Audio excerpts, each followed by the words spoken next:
शारदा शारदाम्बोज वदनां वदनाम्बुजे सर्वदा सर्वदास्माकं सनिधि सनिधि क्रियात्। क्या आप जानते हैं कश्मीर का इतिहास कहाँ से प्रारंभ होता है?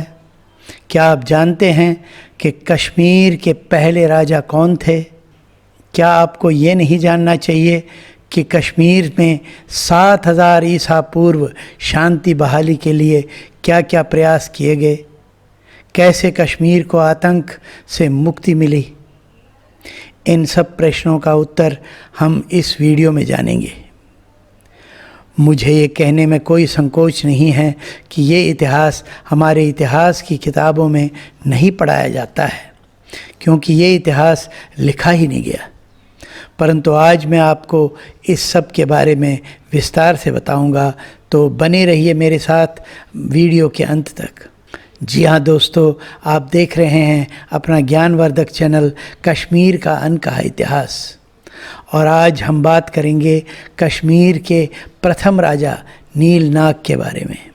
और आपके साथ मैं हूँ आपका दोस्त रविधर। यदि आपने अभी तक हमारा ये चैनल सब्सक्राइब नहीं किया है तो कृपया लाइक करें, शेयर करें, सब्सक्राइब करें और बेल आइकन दबाकर हमारे आने वाले वीडियोस का भी आनंद लें। कश्मीर का इतिहास करीब 7000 ईसा पूर्व पुराना है और यहाँ के पहले राजा का नाम नीलनाग था। ये वो समय था जब सत्य की जीत होती थी। वे सच्चे लोग थे जो सच बोलते थे, और सच्चे वे महापुरुष थे जिन्होंने हम पर अपने अस्तित्व की छाप छोड़ी। ऋषि कश्यप के पुत्र नीलनाग नागों के राजा थे। ये कहें तो कश्मीर के सुपर राजा या संप्रभु थे। कश्मीर में दो प्रमुख जातियां नाग और पिशाच के बीच छोटे मोटे संघर्ष चलते रहते थे, क्योंकि ये दोनों जातियां कई सरदारों के अधीन थे। नागों पर इन सरदारों का शासन था। सुपर राजा नीलनाग द्वारा एक फरमान पारित किया गया कि कश्मीर में रहने वाले लोगों का कश्मीर स्थायी निवास होगा। सभी अवसरों पर उत्सवों के लिए अनुष्ठान तैयार किए गए और देवी पार्वती का अवतार वितस्ता नदी घाटी की जीवन रेखा बन गई। उस समय कठोर सर्दी के मौसम में राजधानी को 6 महीने के लिए गर्म क्षेत्रों में स्थानांतरित कर दिया जाता था। कश्मीर में स्थायी निवास की इच्छा रखने वाले व्यक्तियों और परिवारों के लिए कई नियम बनाए गए।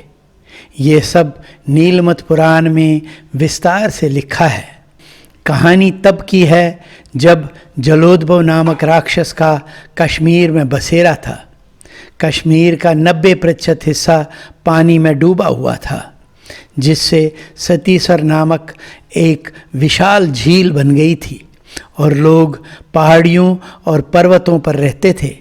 और ये जलोद्भव राक्षस इन नागों और पिशाचों को बलपूर्वक सताया करता था और मार डाला करता था।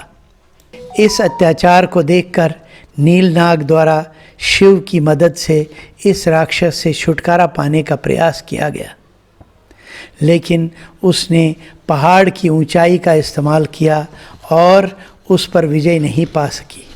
अंततः नारायण, जो विष्णु भगवान हैं, को हस्तक्षेप करना पड़ा और जलोद्भव मारा गया। नीलमत पुराण के 227वें श्लोक में लिखा है, कन्वारी हलीना यस्मादेशा दस्मादपाकृतम कामाख्यन ततो अप्यस्य लोके नाम भविष्यति।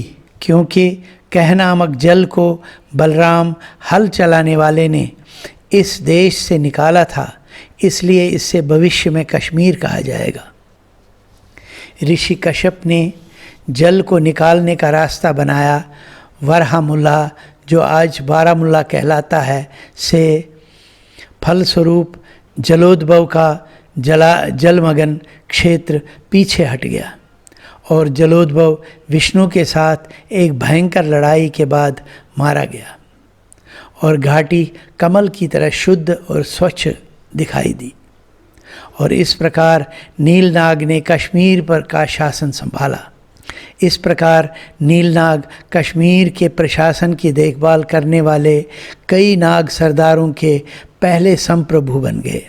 नीलनाग एक धर्मात्मा राजा थे के शासनकाल के दौरान सभ्यता अस्तित्व में आई। सप्त ऋषियों में से एक कश्यप ऋषि के पुत्र होने के कारण वह न्यायप्रिय और दयालु थे।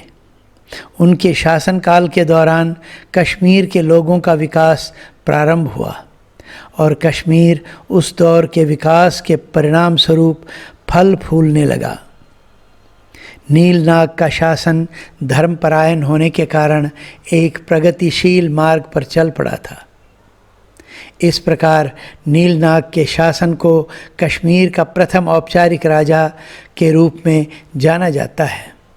मेरी बनाई ये पेंटिंग कश्मीर के इस महान प्रथम राजा नीलनाग को मेरी विनम्र श्रद्धांजलि है। आपको हमारा ये वीडियो कैसा लगा कमेंट बॉक्स में अवश्य लिखें। तब तक जय हिंद, वंदे मातरम।